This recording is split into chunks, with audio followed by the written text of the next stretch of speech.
C'est en rang serré que la tribu Kel Ansar est venue rendre visite au président de la République, Ibrahim Boubacar Keïta. Et en première ligne, les artistes de cette communauté. Ils sont venus avec leurs instruments de musique pour donner le ton de la cérémonie. Après cette séquence, place aux échanges entre le président Keïta et ses invités. Ces invités, au nombre de 200 personnes environ, sont venus de l'intérieur du Mali, mais également des camps de réfugiés du Burkina Faso et de la Mauritanie. Ils avaient un seul message, la paix, rien que la paix. C'est l'occasion de vous rendre hommage et vous remercier pour votre inlassable action en faveur de l'application inclusive de l'accord pour la paix et la réconciliation au Mali, ici du processus d'Alger. Les Kel Ansar et leurs alliés ne ménageront aucun effort pour contribuer à l'aboutissement du processus de paix en cours. Nos actions récentes entreprises sur le terrain l'attestent. Cette audience tombe à point nommé au regard des échéances électorales qui se profilent à l'horizon. Aussi, sans ambiguïté aucune et en toute responsabilité, je profite de ce moment solennel pour vous apporter le soutien et la confiance renouvelée des membres de la tribu Kel Ansar. Que vaut un processus de paix sans l'implication de la femme?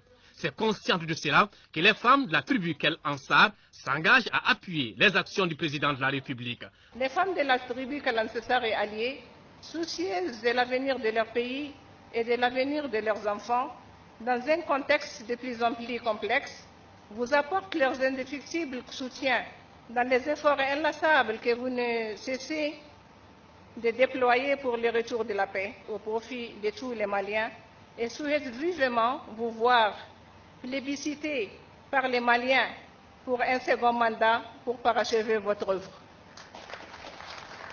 Après ces prises de parole de la tribu Kel Ansar, le président de la République n'a pas caché son émotion. Cette grande satisfaction de vous voir ici aujourd'hui, assemblée en si grand nombre, pour nous témoigner vos sentiments, non seulement d'attachement à la République, mais de considération pour notre modeste personne. Car nous ne sommes rien, mais le Mali est tout. Et je le dis souvent, ceux qui veulent bien m'entendre, de m'entendre, parce que vous savez, on dit souvent qu'il n'est rien qu'une oreille qui ne le souhaite pas, indocile, n'entendra jamais. C'est la passion pour le Mali, ma passion du Mali. Pas ma passion du pouvoir, ma passion du Mali. Car je sais l'histoire de ce pays.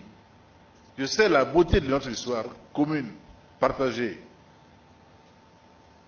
Je sais avec quelle fierté, avec quel courage ces hommes qui nous ont précédés ont porté à quelle hauteur la dignité de ce pays.